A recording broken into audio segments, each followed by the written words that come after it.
This is Pet Life Radio. Let's talk pets.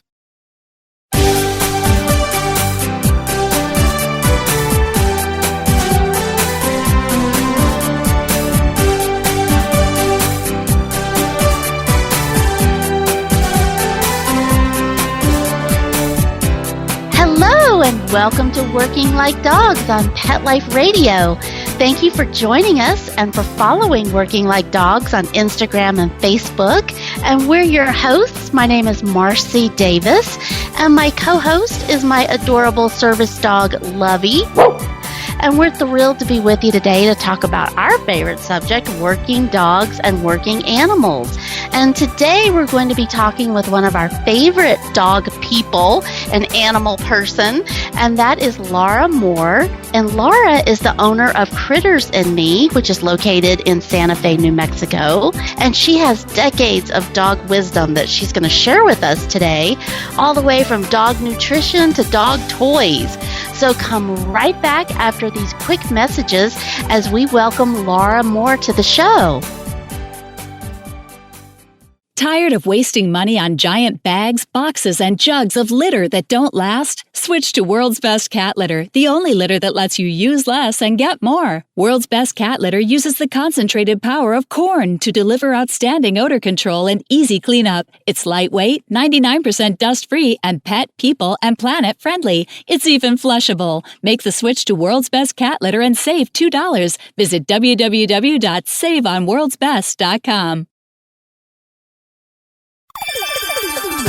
Let's Talk Pets on PetLifeRadio.com.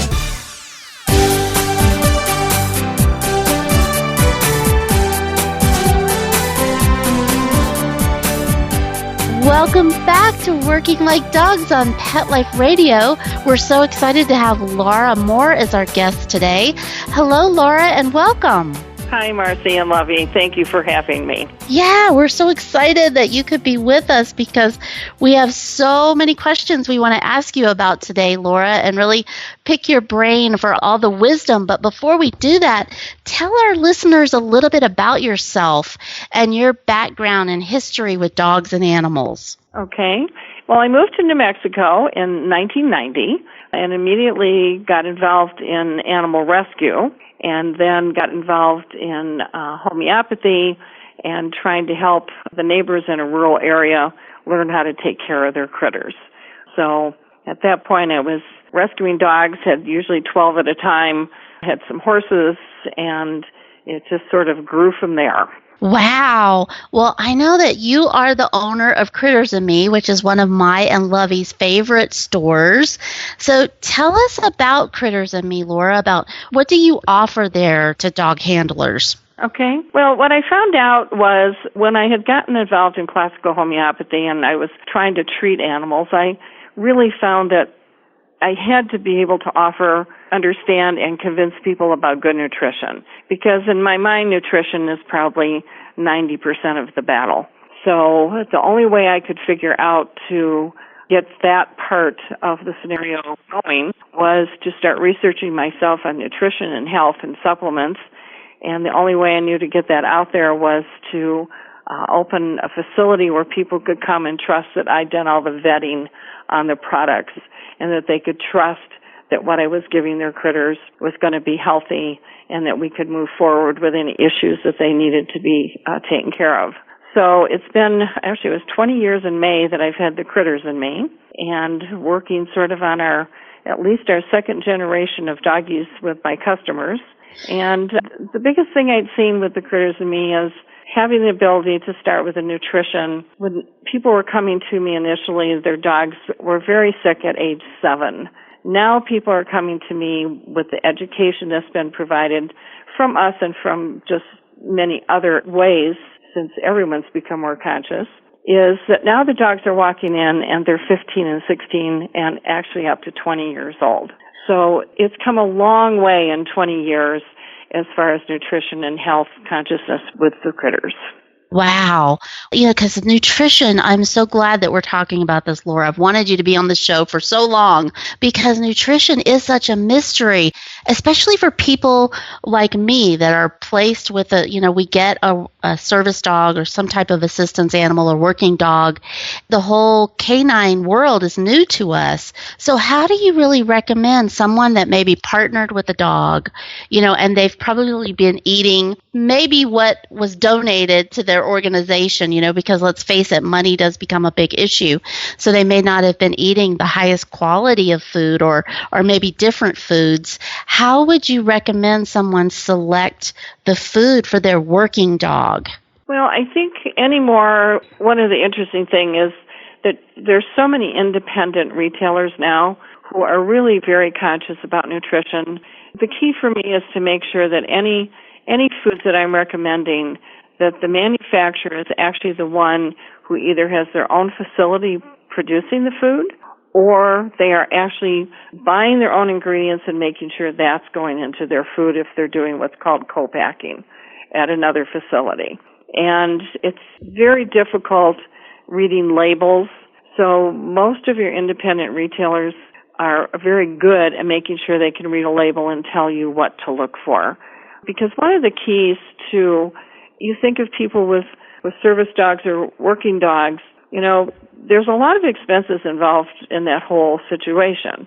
And the misnomer on this is that these higher quality foods are so much more expensive, which actually is not true. You can find the caloric value and the nutritional value is so much higher. You feed much less, and you can really compare with any of the brands out there that people are used to seeing. You can really compare the prices to be about the same by the time you're feeding half the amount of food. So I'm very conscious, as prices have gone up with a lot of the foods, that we're getting the best foods with the best prices and that it makes it an affordable thing for people to be able to do. Yeah, that's so important. And I know I tell people when they ask me, I want to get a dog. And I'm like, well, that's wonderful. But you really have to think about it. It's a huge commitment because I look at Lovey as if she's an Olympic athlete. That's how I think of her. And she needs the best nutrition, the best everything that I can provide for her. So can you share with us, because our listeners are all over the world. And so what would you recommend? Because I believe you like a company in Canada and some different places around the world where we can get these high quality foods where they own the facility and they produce their own food. Could you give us maybe your top 3, Laura? Yeah, I think I can start with the very top one in Canada, which I'm quite sure they probably even export to Europe and other areas. And it's a company called Horizon, and they have their own facility to produce. One of the things I like about them is that all of the Canadian foods have higher standards for pet food. They actually get all of their ingredients for their food within a 60-mile radius of their plant. This company also does not do a bunch of marketing, so they keep the price down to such an amazing level that it's affordable for everybody.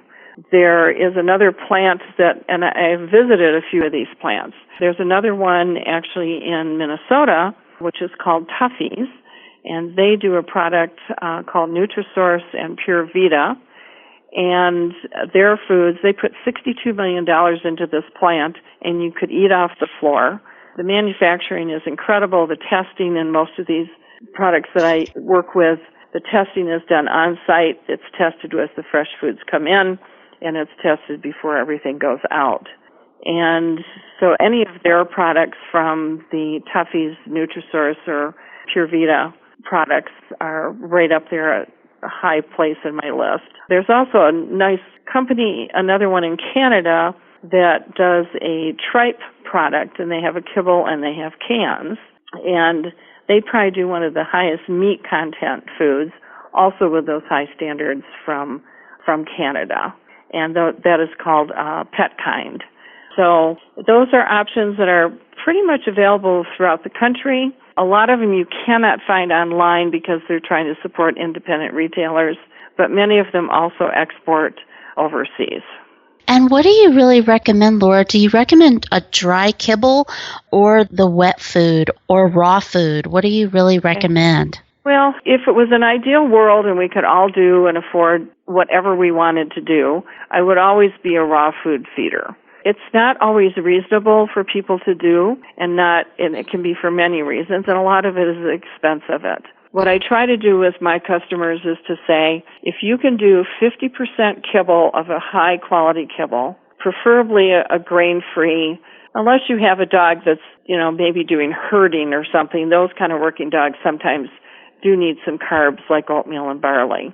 But we try and get a nice, solid grain-free, and then I ask them to add some fresher food. That could be dehydrated, that could be freeze-dried, that could be canned, just so that you balance out with something that's a little less processed than a kibble. The one thing people don't know about kibbles, and people get very upset when they see it say chicken meal, there's nothing wrong with meal. Meal has just been processed with the bone and everything and cooked down to get a higher protein. And if as long as it says it's chicken or pork or beef and not poultry or meat, you're fine with that.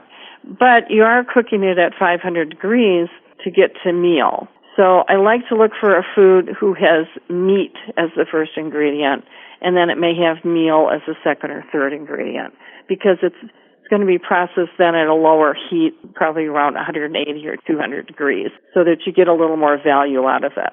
Mm-hmm. Well, I know over the years for me traveling with my working dog and their food, it has been a challenge, of trying to balance that. And I agree with you. I now feed Lovey much canned food because I feel like she gets much more meat and it's fresher. She gets a better nutrition out of that.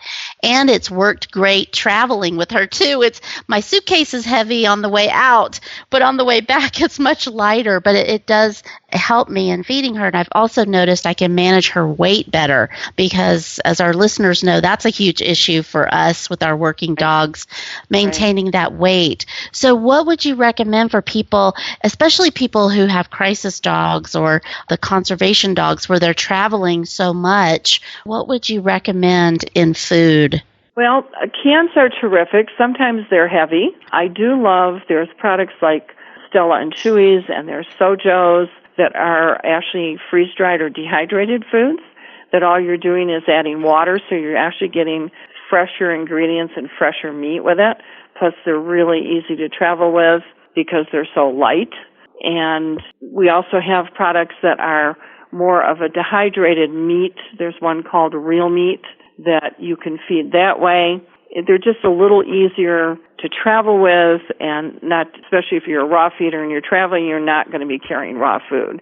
And if you have an assistance dog where they have requirements where they don't want you doing raw, you still have that option of doing dehydrated, freeze-dried, or something like the Real Meat or a can to keep it fresher. Mm-hmm. So there are options rather than just doing straight kibble.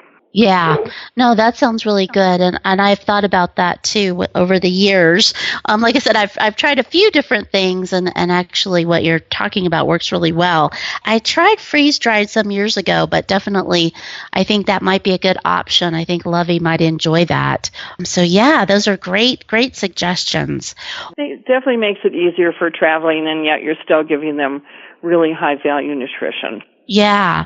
Well, and I want to talk to you about treats too, but we are going to take a really quick break and hear some important messages from our sponsors, and we're going to come back and keep visiting with Laura because we have a whole lot more questions to ask her. So come right back.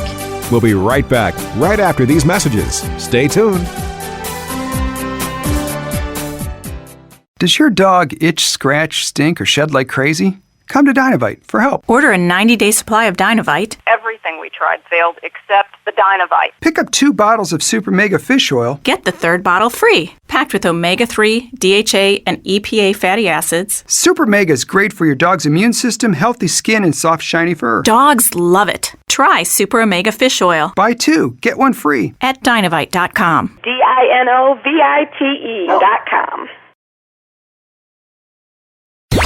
Let's talk pets. Let's talk pets On Pet Life Radio. Pet Life Radio. PetLifeRadio.com.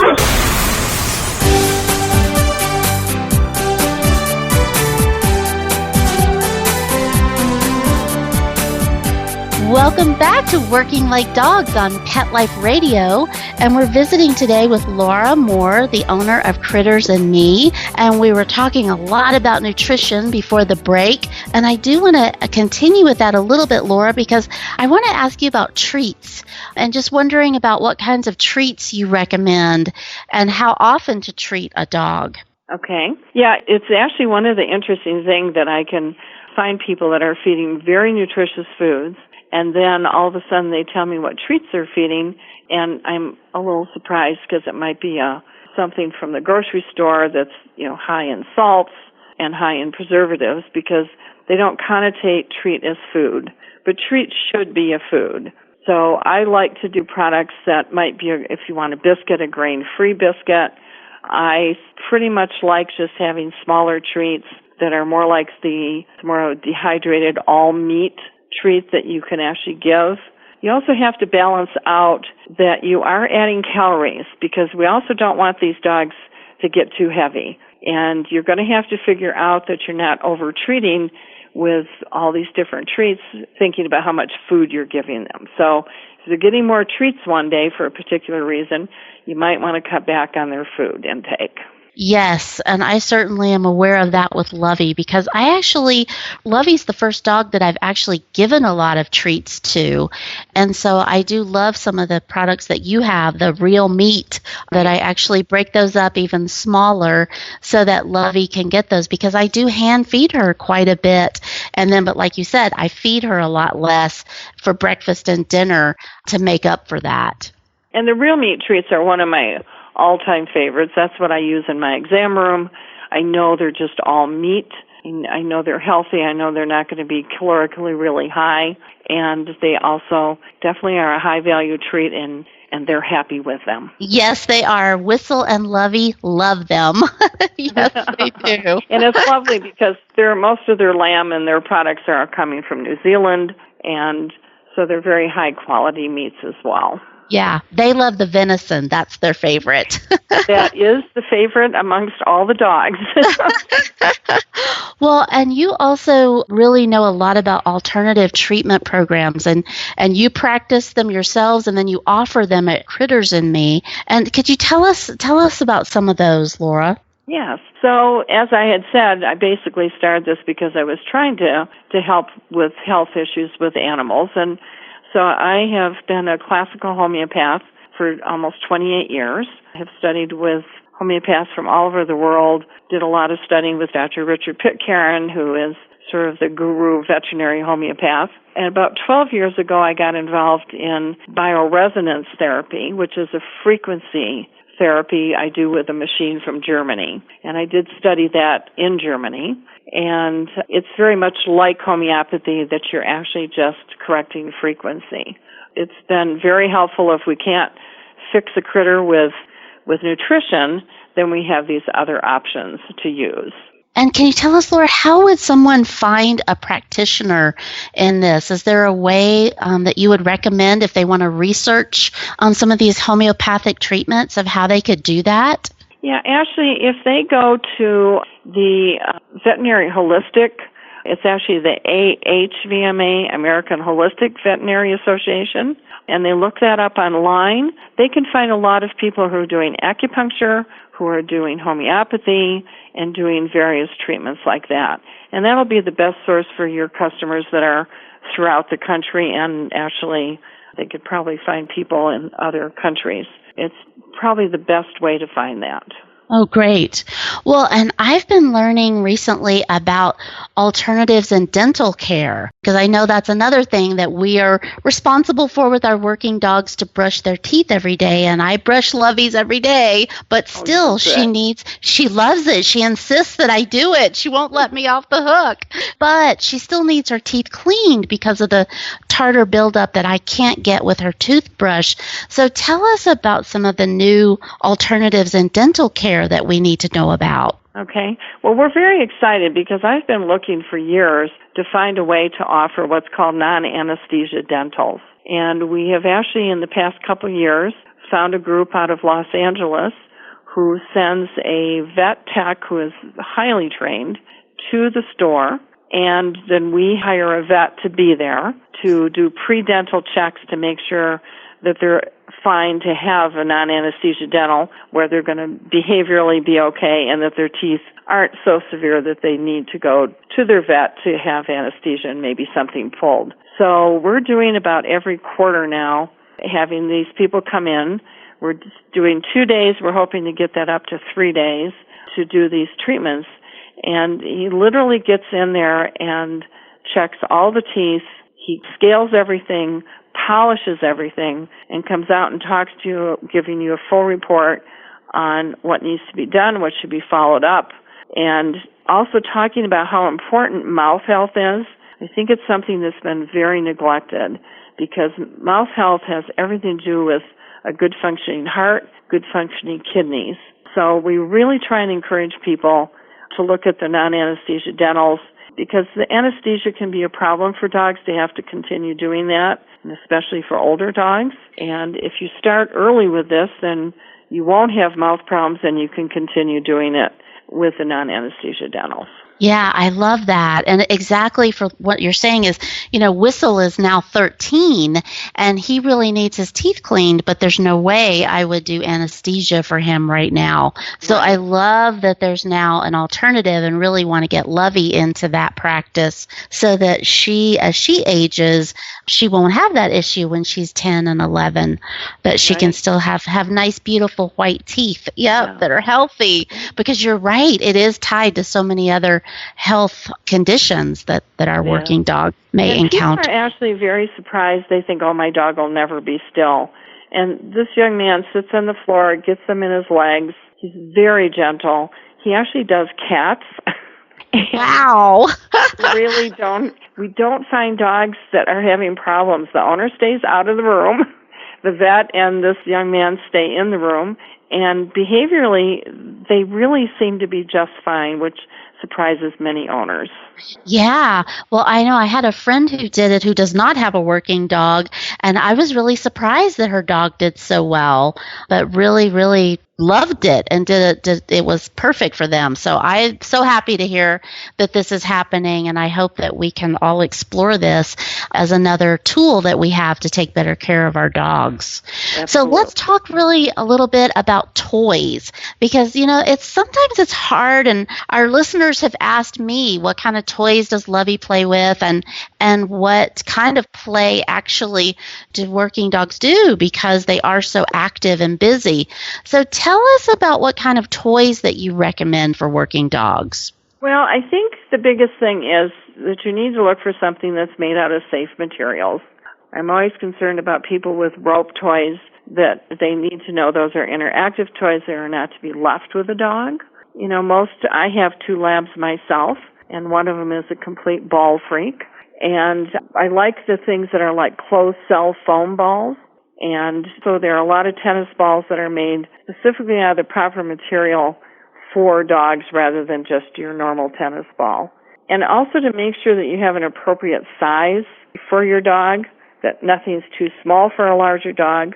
It's really important because you don't want a choking hazard.